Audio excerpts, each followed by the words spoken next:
Um é a inflação. O governo entrega para o outro uma moeda inflacionada, a sua dívida vai diminuindo, né?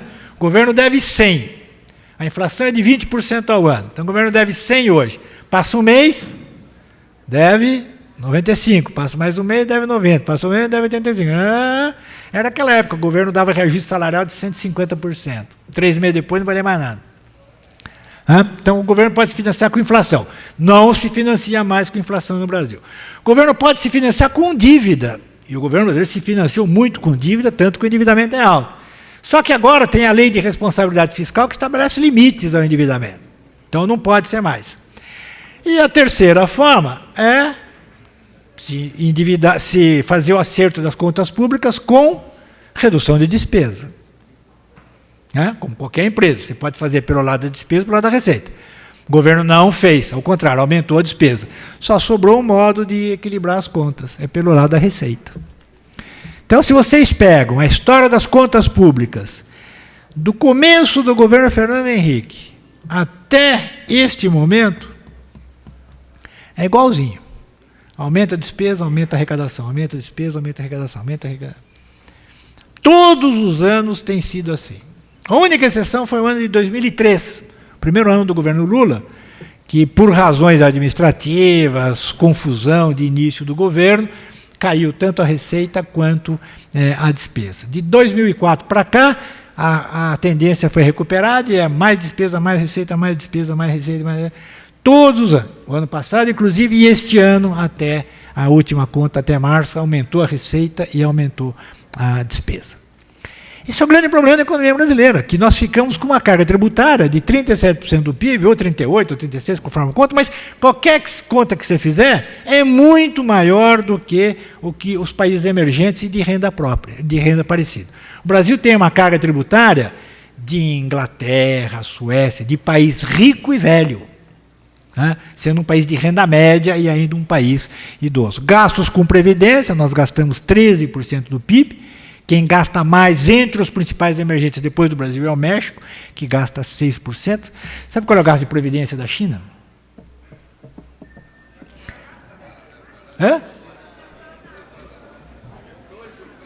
Zero. Não tem previdência. Agora está começando a ter a previdência pública. Agora está começando a ter a previdência pública.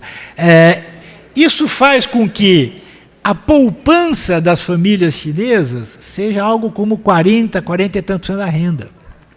Que tem que poupar para financiar duas coisas que são sagradas para as famílias chinesas, que é a educação das crianças e a aposentadoria, a velhice. Aí você fala, como é educação? Todas as universidades na China são pagas. Não tem universidade grátis, é tudo governo. Mas não é paga. Quer dizer, não é gratuita, é toda paga.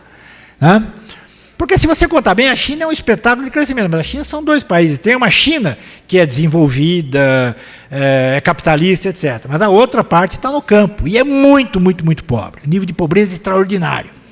Então, essa China capitalista tem que crescer muito depressa para incorporar a China mais pobre que está no campo e que quer vir para a cidade. Então, precisa gerar milhões de emprego todos os anos.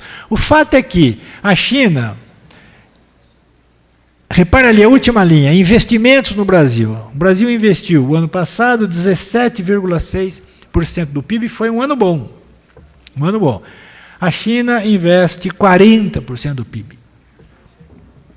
Poupa e investe 40% do PIB. Por isso que cresce, porque não há crescimento econômico sem investimentos.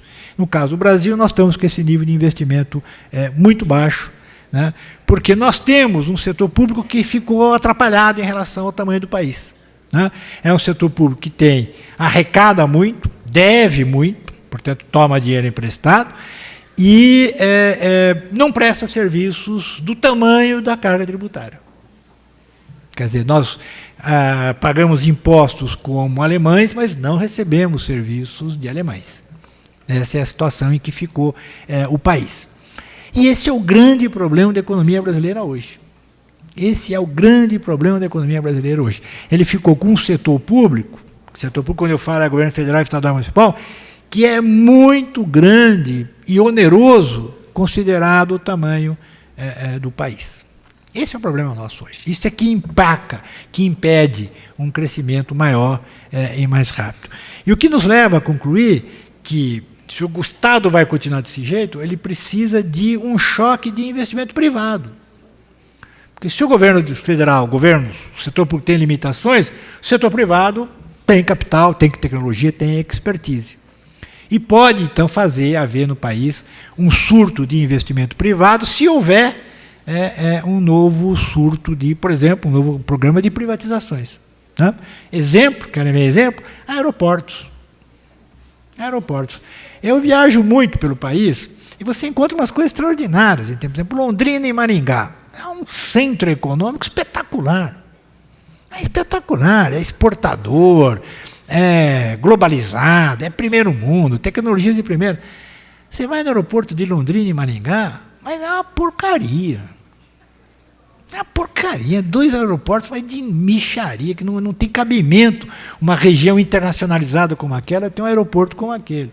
Vai a Ribeirão Preto, em São Paulo, Ribeirão Preto, que é a capital do açúcar e do álcool, que é uma grande força da economia brasileira, é um aeroporto que parece uma rodoviária, com todo o respeito pelas rodoviárias.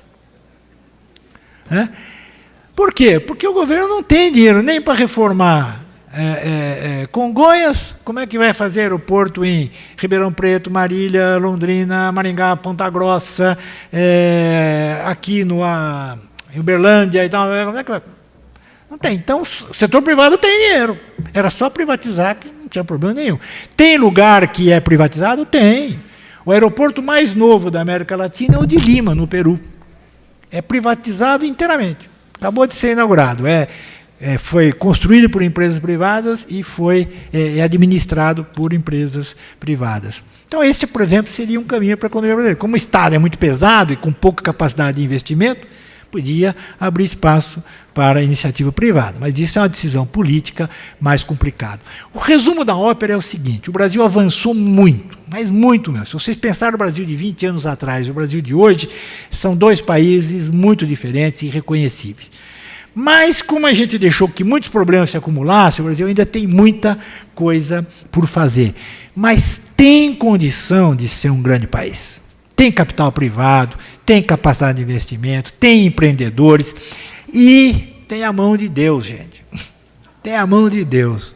Nesse momento de crise de energia no mundo, não é que nós achamos 3 campos de petróleo?